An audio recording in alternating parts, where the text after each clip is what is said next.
లోకేష్ కు జాతీయ working president పదవి ఇవ్వడంపై రాష్ట్ర మంత్రి మండిపల్లి రాంప్రసాద్ రెడ్డి సంతోషం వ్యక్తం చేశారు. లోకేష్ పార్టీలో మూడో తరం నాయకుడిగా అన్ని వర్గాల శ్రేయస్సు కోసం పనిచేస్తున్నారని పేర్కొన్నారు.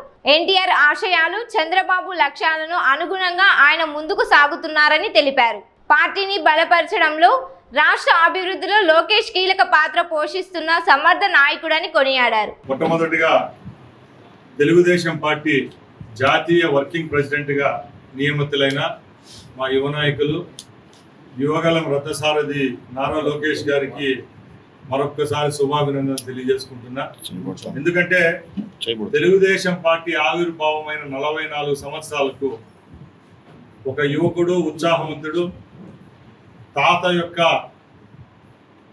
లక్ష్యంతో తండ్రి యొక్క ఏదైతే అభివృద్ధి మార్గంలో ఈ రాష్ట్రాన్ని తీసుకొని పోవాలో తలిచారో ఆ మార్గాన్ని సుగమం చేస్తూ రాష్ట్ర వ్యాప్తంగా పర్యటించి మొన్న జరిగిన ఎన్నికల్లో రాష్ట్రంలో తెలుగుదేశం పార్టీని అధికారంలోకి తీసుకొని వచ్చేదానికి ఈరోజు యావత్ భారతదేశంలో తెలుగుదేశం పార్టీ ఒక ముఖ్య భూమిక పోషించేదానికి కారణమైన లోకేష్ బాబు గారు ఈరోజు అత్యున్నతమైన అధ్యక్షుని తర్వాత రాష్ట్ర వ్యాప్తంగా కాదు, దేశవ్యాప్తంగా రేపు పార్టీని ముందుకు తీసుకొని పోతూ అలాగే ఆంధ్ర రాష్ట్రాన్ని అభివృద్ధి పదంలో నడిపించేదానికి కంకణం కట్టుకోవడం మా అందరికీ చాలా సంతోషాన్ని ఇచ్చింది. ముఖ్యంగా ఈ యొక్క పత్రికా సమావేశాన్ని ఒకటే చెప్పదలుచుకున్నా. ఈరోజు తెలుగుదేశం పార్టీ ఇంత బలంగా ఉందంటే తెలుగుదేశం పార్టీ కార్యకర్తల యొక్క కృషి. ఆ కార్యకర్తలకు నేనున్నానంటూ మొట్టమొదటిగా 1,20,00,000 మంది కార్యకర్తలకు బీమా సౌకర్యాన్ని కల్పించి రాష్ట్రంలో ఏ కార్యకర్త అయినా ప్రమాదంలో చనిపోతేనో ఆ కుటుంబాలు ఎప్పుడన్నా ఏదన్నా సమస్యలు చిక్కుకున్నా అలాగే వాళ్ళ బిడ్డల యొక్క చదువును కూడా భుజాన వేసుకొని పార్టీని ముందుకు తీసుకొని పోవడం జరిగింది. ఈ యొక్క పదవి వల్ల ఆయనకి ఇంకా బాధ్యత పెరిగిందని ఆశిస్తున్నాం. తప్పకుండా తెలుగుదేశం పార్టీ సైనికులందరూ ఆయన వెంటుంటారు. రేపు రాబోయే కాలంలో మూడో తరం నాయకుడు లోకేష్ గారు. ఆ రోజు ఎన్టీఆర్ గారు పేదల కోసం పనిచేస్తే ఆ తర్వాత వచ్చిన చంద్రబాబు నాయుడు గారు ఈ రాష్ట్రం యొక్క అభివృద్ధి కోసం అలాగే రాష్ట్ర భవిత కోసం పనిచేస్తున్నారు. రేపు రాబోయే కాలంలో లోకేష్ గారి సారథ్యంలో ఈ రాష్ట్రం మన బిడ్డల భవిష్యత్తును ముందుకు తీసుకొని పోయేదానికి కూడా ఒక దిక్చూచిగా ఉంటారని ఆకాంక్షిస్తున్నా. ముఖ్యంగా 44వ ఏట తెలుగుదేశం పార్టీ చేరుకోవడం, అలాగే ఆయన కూడా 44 ఏళ్ళ వయసువాడు కావడం కూడా ఇది ఒక కోఇన్సిడెంట్. ఎందుకంటే ఏ పార్టీకైనా ఒక యువరక్తం అనేది అవసరం. అలాంటి యువరక్తం ఈ భారతదేశంలోని అత్యున్నత పిన్న వయసులో ఇలాంటి కార్యాధ్యక్ష బాధ్యతను స్వీకరించిన ఆయనకు ఆ భగవంతుడు ఇంకా మంచి బలాన్ని చేకూర్చాలని ఆకాంక్షిస్తున్నాం.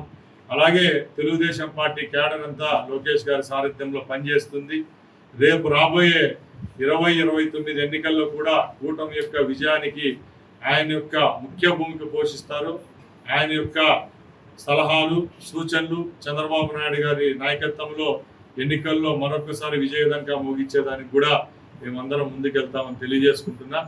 అలాగే రేపు రాబోయే 3 సంవత్సరాల్లో కూడా రాష్ట్రంలో జరిగిన అభివృద్ధి కార్యక్రమాలు సంక్షేమమే కాకుండా ఇంకా రేపు 3 సంవత్సరాల్లో కూడా ఈ రాష్ట్ర వ్యాప్తంగా ఏవైతే కార్యక్రమాలు చేపట్టామో అవన్నీ కూడా మేము నడుం బిగించి ముందుకు తీసుకొని పోతాం. ఈ రాష్ట్రంలోనే కాదు యావత్ భారతదేశంలోనే మంచి సమయం ఇది. ఎందుకంటే కేంద్రంలో నరేంద్ర మోడీ గారు ఉన్నారు. మహిళల యొక్క రిజర్వేషన్ ఏదైతే ఎప్పటి నుంచో పెండింగ్ ఉంది, మహిళల యొక్క ఆకాంక్ష, ప్రపంచ దేశాల్లోనే భారత నారికి ఒక శక్తి అనే పేరుంది. దానిలో భాగంగా ఈరోజు మహిళా శక్తిని యావత్ ఏవైతే ఉభయ సభలు, లోక్సభ, రాజ్యసభ అలాగే శాసనసభల్లో, మండలి సభల్లో 33% చేస్తామని ఆ రోజు అన్ని పార్టీలు ఏదైతే చెప్పావో అది కార్యరూపం దాల్చి ఈరోజు ఏదైతే లోక్సభలో రేపు రాజ్యసభలో ప్రవేశపెడుతున్న మహిళా బిల్లుకు తెలుగుదేశం యొక్క సపోర్ట్ ఉంది. అలాగే తెలుగుదేశం పార్టీలో కూడా మహిళా నారీ శక్తికి ఎక్కడా లోటు ఉన్నది. రేపు రాబోయే కాలంలో కూడా మహిళలు కీలక పాత్ర వహిస్తారని చెప్పి నేను తెలియజేసుకుంటూ ఆ బిల్లుకు సపోర్ట్ చేస్తున్న పార్లమెంట్ సభ్యులు, ఉభయ సభ్యులు, లోక్సభ సభ్యులకు అలాగే రాజ్యసభ సభ్యులకు మరొకసారి ధన్యవాదాలు తెలియజేసుకుంటున్నాం. అలాగే మీ అందరికీ తెలుసు, ఆంధ్ర రాష్ట్ర యొక్క చిరకాల కళ అమరావతి రాజధాని నిర్మాణం. దానికి సుగమం చేసిన ప్రతి ఒక్క ఆంధ్ర రాష్ట్ర ప్రజలకు, అలాగే దీనికి సపోర్ట్ చేసిన యావత్ భారతదేశ ఎన్డీఏ కూటమి సభ్యులందరికీ ధన్యవాదాలు. ఈ యొక్క కళను నెరవేర్చిన ఇద్దరు గౌరవ ముఖ్యమంత్రి చంద్రబాబు నాయుడు గారు, ప్రధానమంత్రి నరేంద్ర మోడీ గారికి మీ తరపున, నా తరపున మరొకసారి ధన్యవాదాలు తెలియజేసుకుంటూ, అలాగే పోలవరం ప్రాజెక్ట్ ఏదైతే మేము చెప్పామో ఈరోజు కార్యరూపం దాలుస్తూ ఉంది. ఏదైతే పోలవరాన్ని 2027లో కంప్లీట్ చేస్తామో అని చెప్పామో దాన్ని కూడా ముందుకు తీసుకొని పోయే దాంట్లో కేంద్ర ప్రభుత్వం సహాయ సహకారాలతో గౌరవ ముఖ్యమంత్రి గారు పనిచేస్తుంటారు. అలాగే ప్రతి ఒక్క కార్యక్రమాన్ని తెలుగుదేశం పార్టీ కూటమి ప్రభుత్వం ఈరోజు ప్రజలకు అనుగుణంగా పనిచేస్తూ ఉంది. ముఖ్యంగా రాబోయే 3 సంవత్సరాలు కూడా ఈ రాష్ట్రంలో లోకేష్ గారి పాత్ర విషయంలో ఎక్కడ సంకోచం ఉండదు. ఎందుకంటే ఆయన ఇప్పటికే ఆ రోజు పంచాయతీరాజ్ శాఖ మంత్రిగా ఈ రాష్ట్రంలో అత్యధికంగా సిమెంట్ రోడ్లు నిర్మాణం చేసిన మంత్రి ఎవరైనా ఉన్నారంటే యావత్ ఆంధ్ర రాష్ట్ర చరిత్రలో అది లోకేష్ గారికి దక్కింది. అలాగే ఈరోజు విద్యాశాఖ మంత్రిగా ఎన్నో పెనుమార్పులు తీసుకొని రావడం జరిగింది.